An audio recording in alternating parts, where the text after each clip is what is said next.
दर्शक कई बार ये पूछते हैं कि आप इतने व्यस्त रहे मुंबई में, क्योंकि उन्होंने आपकी मैनेजमेंट देखी है। जब बाला साहब ठाकरे की मृत्यु हुई उस समय की मैनेजमेंट, कसाब को जब फांसी हुई वो मैनेजमेंट सब लोगों ने देखी है। उसको आपने जिस ढंग से हैंडल किया, बाकी सारी चीज़ें तो थी ही थी। तो आपने उस किताब के लिए समय कैसे निकाला और उसके जो कंटेंट्स हैं उसकी सोच आपके दिमाग में कैसे आई? मुंबई में आया, मेरे घर के सामने जिस बंगले में मैं रहता था, एक भाभा हॉस्पिटल, बीएमसी का एक हॉस्पिटल है, बांद्रा में। एक दिन मेरी बेटी, बड़ी बेटी, उसको चोट लग गई पैर में, बहुत चोट लगी। पीछे से घर से मोटरसाइकिल वाले ने मारा। हमको लगा शायद कहीं फ्रैक्चर न हो गया हो, तो हमने सोचा कि चलो इसको हॉस्पिटल में दिखाते हैं सामने।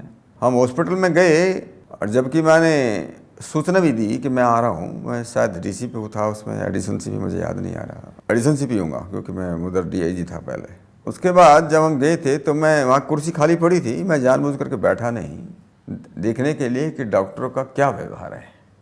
तो डॉक्टरों ने मुझे बैठने के लिए बोला भी नहीं, मैं बैठा नहीं।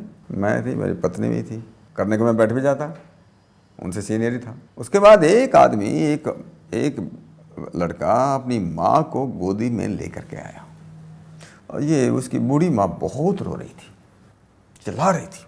उसके बाद वहाँ पर एक स्टूल था जिस पे अपने लोग बैठते हैं, आकर के पेशेंट को बैठाते हैं, रोगी को, तो उसको बैठा रहा था कि मेरी माँ को देख लो।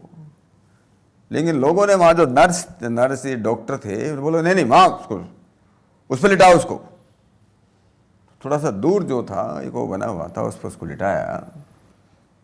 और वहाँ जो नर्स बैठी थी, 2 नर्स बैठी हुई थी, वो ये कोई मैगजीन होती, मैगजीन में पहेलियाँ बुझा रही थी, रिडल्स। तो ये मैंने देखा तो मैंने फिर एक लेख लिखा, ये क्या है, जिनकी जिम्मेदारी है लोगों को जीवन देने की, उनके पास इतनी भी संवेदना नहीं कि वैसे कोई रो रही है उसको तरह बैठा सके, कुछ कर सके।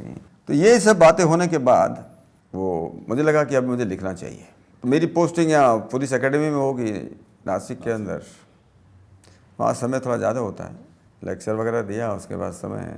तो एक दिन में जा कर के पास में एक जगह है थाने ज़िले में, एकदम याद नहीं आ रहा है जगह, एक गेस्ट हाउस में मैं चला गया सवेरे, और जो मन में था लिखता चला गया। और ये समझ लीजिए कि मैंने उस दिन 8-10 घंटे मेरा कलम चलता रहा और मेरी किताब का मूल रूप उसी दिन तैयार हो गया। इंसान तेरी तलाश जारी है। बाद में कहीं मंत्र डालना, कहीं श्लोक डालना या कोई वेरीफाई करना, वो सब अलग है। तो ये समझ सकते हो कि ये किताब मैंने ज़्यादा दिन में नहीं लिखी, 15-20 दिन के अंदर मैंने किताब लिख ली। पूरी की पूरी किताब मैंने लिख दी, क्योंकि वो मेरे जो मैंने बचपन से जो मैंने पढ़ाई की, जो मैंने अनुभव किया, जीवन का अनुभव किया, उसका निचोड़ है वो, उसकी एक एक लाइन महत्वपूर्ण है।